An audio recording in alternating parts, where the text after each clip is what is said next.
পঞ্চগড়ে শীত বেড়েছে। সকাল ৯টায় তাপমাত্রা রেকর্ড করা হয়েছে ১২.৪ ডিগ্রি সেলসিয়াস। এছাড়াও দেশের অন্যান্য জেলাতেও তাপমাত্রা কমেছে। এই মুহূর্তে শীতের খবর নিয়ে আমাদের সঙ্গে যুক্ত আছেন পঞ্চগড় থেকে গোফরান বিপ্লব এবং দিনাজপুর থেকে সুলতান মাহমুদ।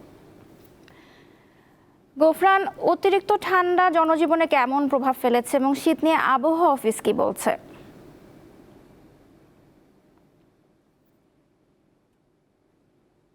জি, নওশিন, আসলে সর্ব উত্তরের জেলা পঞ্চগড়। এই পঞ্চগড়ে আসলে অন্যান্য জেলার তুলনায় কিন্তু শীত একটু আগে ভাগেই আসে। এবারও কিন্তু আসলে ব্যতিক্রম ঘটেনি। আর শীত এই মানে এই কষ্ট এই অঞ্চলের মানুষের জন্য আসলে জনদুর্ভোগ। টানা ৮ দিন ধরে শৈত্যপ্রবাহের পরে গত ২ দিন ধরে কিন্তু তাপমাত্রা পারদ একটু নড়েচড়ে বসেছে। আজ সকাল ৯টায় সর্বনিম্ন তাপমাত্রা ১২.৪ ডিগ্রি সেলসিয়াস রেকর্ড করেছে তেঁতুলিয়া আবহাওয়া অফিস, এবং দিনের যে সর্বোচ্চ তাপমাত্রা ২৩.৯ ডিগ্রি সেলসিয়াস রেকর্ড করা হয়েছে, এবং বাতাসের আর্দ্রতা ৯৯%। গতকাল এই তাপমাত্রা ছিল ১৪.৩ ডিগ্রি সেলসিয়াস, এবং দিনের সর্বোচ্চ তাপমাত্রা ছিল ২৫.৮ ডিগ্রি সেলসিয়াস, এবং বাতাসের আর্দ্রতা ছিল ৯১%। আসলে শীত প্রবণ এলাকা হিসেবে যেহেতু পরিচিত পঞ্চগড়, এই পঞ্চগড়ের আসলে জনজীবনের কষ্ট লেগেই আছে। বিশেষ করে যারা শিশু, বৃদ্ধ এবং শ্রমজীবী মানুষ, আসলে এদের কষ্টে শেষ থাকে না। শিশুরা আক্রান্ত হচ্ছে শীতজনিত রোগে। আর যারা শ্রমজীবী মানুষ আছে, তারা আসলে সকাল সকাল তাদের কাজে যোগ দিতে পারছে না। এখন পর্যন্ত কিন্তু আমরা কোনো রোদের দেখা পাইনি। সূর্যের দেখা মিললেও উত্তাপ কিন্তু তেমন একটা নেই। আর আমি কথা বলেছি যারা ভ্যান চালক আছে এবং কৃষি শ্রমিক আছে, তারা বলছে আসলে ভ্যান চালকরা বলছে সকাল সকাল তাদের বাহন নিয়ে তারা বের হচ্ছেন, কিন্তু আসলে ঘন কুয়াশার কারণে তারা কিছু দেখতে পাচ্ছেন না, এবং রাস্তাঘাটে তেমন যাত্রী না থাকার কারণে তাদের আয় ইনকাম অনেকটা কমে গেছে।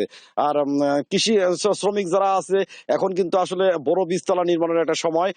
আসলে কৃষকরা কিন্তু তাদের সকাল সকাল তাদের যে কাজে যোগ দেবেন, আসলে সেটা কিন্তু পাচ্ছে না। তারা আগুনের তাপ দিয়ে তারা কাজে যোগ দিচ্ছেন।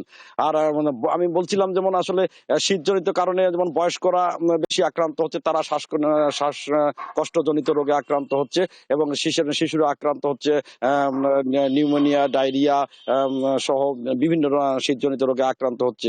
এ পাশে শীত নিবারণের জন্য জেলা প্রশাসনের পক্ষ থেকে শীতবস্ত্র হতদরিদ্রদের মাঝে বিতরণ করা হচ্ছে। আমি জেলা প্রশাসনের সাথে কথা বলেছি, তারা আমাকে যেমনটা জানিয়েছেন এ পর্যন্ত ৮,০০০ শীতবস্ত্র তারা শীতার্থ মানুষের মাঝে বিতরণ করেছেন, এবং আরো চাহিদাপত্র সংশ্লিষ্ট দপ্তরে প্রেরণ করেছেন। এবং এর পাশাপাশি যারা বিভিন্ন সংগঠন, তারাও কিন্তু আসলে শীতার্থ মানুষকে খুঁজে খুঁজে বের করে তাদের শীতবস্ত্র বিতরণ করে যাচ্ছেন। এই ছিল আমার কাছে শীতের সর্বশেষ তথ্য। গোফরান, আপনাকে ধন্যবাদ।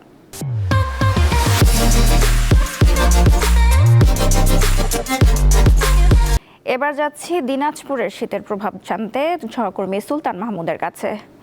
সুলতান, শীতের প্রভাব কেমন দেখছেন জনজীবনে? তাপমাত্রা কেমন ওখানে?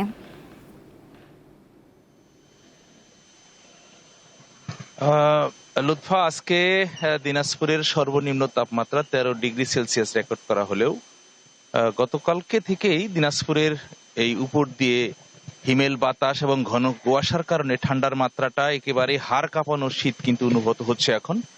গতকালকেও কিন্তু সূর্য দুপুরের পরে দেখা দিলেও উত্তাপ অনেকটাই কম ছিল। আজকে এখন পর্যন্ত কিন্তু সূর্য দেখা যায়নি, যার কারণে শীতের তীব্রতা কিন্তু অনেকটাই বৃদ্ধি পেয়েছে গতকালকে থেকে আজকে পর্যন্ত।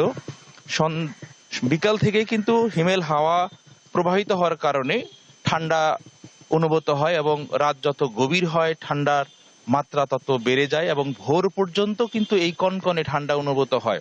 যার কারণে সকালবেলা আমরা দেখেছি যে যারা খেটে খাওয়া মানুষ, বিশেষ করে অটো চালক, ভ্যান চালক বা দিনমজুর শ্রেণীর মানুষেরা কিন্তু কাজের সন্ধানে বের হলেও তারা কিন্তু তেমন কাজ পাচ্ছে না বলেও আমরা কর্মীদের কাছে জানতে পেরেছি। এবং এক্ষেত্রে আসলে ঠান্ডার মাত্রাটা আবহাওয়া অফিস জানিয়েছে গত কালকে থেকেই চলমান যে শৈত্য প্রবাহ যে শুরু হয়েছে, অর্থাৎ বিশেষ করে হিমেল বাতাস এবং ঘন কুয়াশার কারণে এটি আরো কিন্তু তীব্র আকার ধারণ করবে বলে আবহাওয়া অফিস জানিয়েছেন। আমাদেরকে জানিয়েছেন যে ডিসেম্বর মাসের 25 তারিখের পর থেকে একটি শৈত্যপ্রবাহ রয়েছে, যার কারণে এবং সকলকেই কিন্তু বলছে যে এই শৈত্যপ্রবাহর ডিসেম্বর শেষ পর্যন্ত অব্যাহত এবং জানুয়ারির প্রথমার্ধেও কিন্তু এই শৈত্যপ্রবাহ অব্যাহত থাকবে।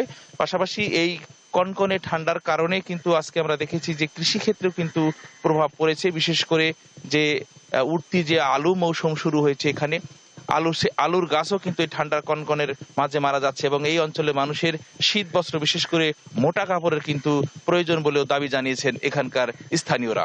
লুৎফা। সুলতান, আপনাকে ধন্যবাদ।